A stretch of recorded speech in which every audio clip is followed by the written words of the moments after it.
எந்த 4 ராசிக்காரர்கள் சிவனின் அம்சத்தில் பிறந்தவர்கள்? உங்கள் ராசியும் இந்த பட்டியலில் இருக்கிறதா என்பதை தெரிந்து கொள்ள வேண்டுமா?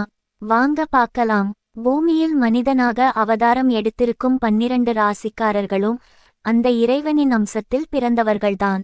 எனினும் குறிப்பாக சிவபெருமானின் அருளை பெற்று இருக்கும் அந்த குறிப்பிட்ட 4 ராசிக்காரர்கள் யார் யார்? எதனால் இந்த ராசிக்காரர்கள் மட்டும் எம்பெருமானுக்கு மிகவும் விருப்பம் கொண்டவர்களாக இருக்கிறார்கள் என்ற காரணத்தை நீங்களும் தெரிந்து கொள்ள வேண்டுமா? கட்டாயம் தெரிந்து கொள்ளலாம். இந்த பதிவின் மூலம் வாங்க பார்க்கலாம். ஒன்றாவதாக நாம் காணப்போகும் ராசி மேஷம்.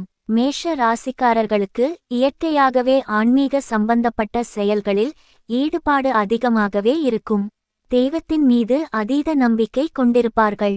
தங்களால் ஒரு வேலையை செய்ய முடியாத பட்சத்தில் அந்த வேலையால் மற்றவர்கள் பயன் அடைய வேண்டும் என்ற நோக்கத்தோடு மற்றவர்களுக்கு அந்த செயல்பாட்டை பகிரும் குணம் கொண்டவர்கள் மேஷராசிக்காரர்கள். அதுமட்டுமல்லாமல் வைத்தியநாதன், அங்காரகன், ஆறுமுகன் என்று போற்றப்படும் சிவனின் நெற்றிக் கண்ணிலிருந்து பிறந்த அந்த முருகப்பெருமானின் ராசி மேஷ ராசி என்பது குறிப்பிடத்தக்கது. மேஷ ராசியில் பிறந்தவர்களுக்கு எப்போதுமே சிவபெருமானின் அனுக்கிரகமும் ஆசீர்வாதமும் இருக்கும் என்பதில் எந்த ஒரு சந்தேகமும் இல்லை. இதேபோல் மேஷ ராசிக்காரர்கள் சிவபெருமானிடமும் முருகப்பெருமானிடமும் அதீதமான அன்புடன் சேர்ந்த பக்தியை வைத்திருப்பார்கள் என்று சொன்னால் அது பொய்யாகாது. இரண்டாவதாக கடகராசி. கடக ராசிக்காரர்கள் அம்பாளின் அம்சம் பொருந்தியவர்கள். அதாவது சந்திரன், பார்வதி தேவியின் அம்சம் கொண்டவர். சூரியன், சிவனின் அம்சம் கொண்டவர்கள். ஆகவே பார்வதி தேவியின் அம்சம் பொருந்திய கடக ராசிக்காரர்களையும் எம்பெருமானுக்கு மிகவும் பிடிக்கும் என்று சாஸ்திரத்தில் சொல்லப்பட்டுள்ளது. பொதுவாகவே கடக ராசிக்காரர்கள் அடுத்தவர் கஷ்டத்தை உணர்ந்து நடந்து கொள்வார்கள். அதிகப்படியான தாய்ப்பற்று கொண்டவர்களாகவும் இருப்பார்கள். மற்றவர்களது மனதை புண்படும்படி எக்காரணத்தை கொண்டும் கடக ராசிக்காரர்கள் நடந்து கொள்ளவே மாட்டார்கள். ஆகவே இந்த ராசிக்காரர்கள் சிவனின் அம்சம் பொருந்தியவர்கள் என்பதுதான் உண்மை. பார்வதி தேவியின் அம்சம் கொண்ட கடக ராசிக்காரர்களின் மீது சிவனின் பார்வை படாமல் இருந்து விடுமா?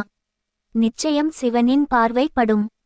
மூன்றாவதாக கன்னி ராசி. கன்னி ராசிக்காரர்களுக்கு மனது எப்போதும் கள்ளம் கபடம் இல்லாமல் இருக்கும். யார் எதை சொன்னாலும் அதை முதலில் நம்பி விடுவார்கள். அடுத்தவர்கள் ஒரு பொருளை கேட்டால் அதை இல்லை என்று சொல்லாமல் அடுத்தவர்களுக்கு கொடுத்து உதவி செய்யும் மனப்பக்குவம் கொண்டவர்கள் கன்னிராசிக்காரர்கள்.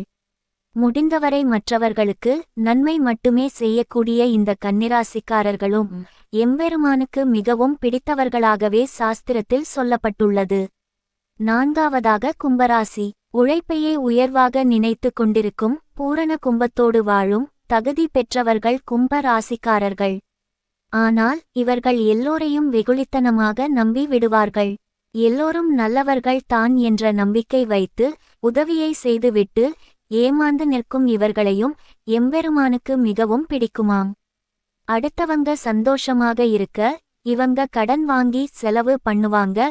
இப்படிப்பட்ட குணம் கொண்டவர்கள்தான் கும்ப ராசிக்காரர்கள். ஆனால் கடைசியில் இவர்களுக்கே பிரச்சினை திரும்பும் என்பது கூட தெரியாத அளவிற்கு வெகுளி குணம் கொண்டவர்கள். அடுத்தவருக்கு உதவி செய்ய வேண்டும் என்று நினைக்கக்கூடிய மனப்பக்குவம் கொண்ட அனைவருமே அந்த இறைவனின் அம்சம்தான் என்பதில் எந்த ஒரு சந்தேகமும் இல்லை. அதிலும் குறிப்பிட்ட இந்த 4 ராசிக்காரர்கள் எந்த நாட்களில் தானம் செய்தால் மிக அற்புதமான பலனை அடைய முடியும் என்பதை பற்றியும் இந்த பதிவில் தெரிந்து கொள்ளலாம். மேஷம். உங்களால் முடிந்தவரை திங்கட்கிழமைகளில் அன்னதானம் செய்து எம்பெருமானின் ஆசீர்வாதத்தை மேலும் மேலும் பெற்றுக்கொள்வதன் மூலம் உங்களது வாழ்க்கை சிறப்படையும். கடகம்.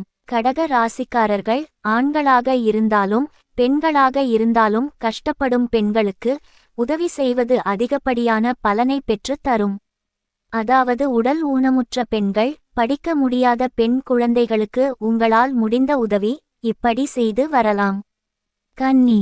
கன்னி ராசிக்காரர்களுக்கு எப்போதெல்லாம் முடியுமோ அப்போதெல்லாம் அகத்திக்கீரை, வாழைப்பழம் போன்ற பொருட்களை வாங்கி பசுவிற்கு கொடுக்கலாம். கும்பம்.